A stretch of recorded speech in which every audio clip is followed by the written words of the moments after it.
Welcome to Kitchen Conservatory. I'm Ann Corey and I'm pushing herbs again because the beauty of herbs is how much flavor they can add to your cooking. But you'll never use them in cooking if they're not accessible to you.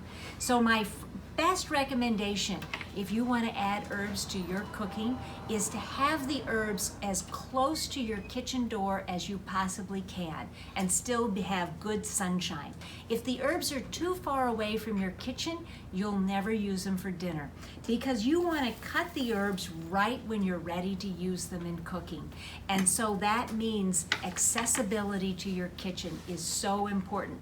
So even though I have a garden at home in the ground, I like to grow my herbs in containers so that they're portable and easy for me to use. Now the one thing with container gardening is you don't have to weed too much, but you do need to pull out any of the weeds in here so that they don't detract from the herb growing.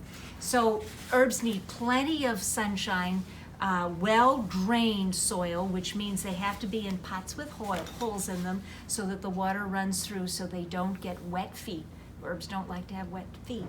And then they're ready to go. And you can see I have a variety of herbs to use in my cooking so that, as I just constantly pick out whatever that is in there. And sometimes when the herbs get a little dead like this, you want to clean it up and keep it so that they're green. Some herbs are perennial and some are annuals. So my chives and my tarragon always come back, and my oregano always come back every year, but I'm afraid our climate, our winters are too cold for the rosemary to come back. So don't be disappointed if you have to replant that every year.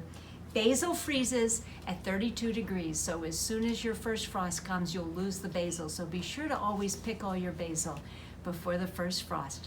We make cooking fun at Kitchen Conservatory.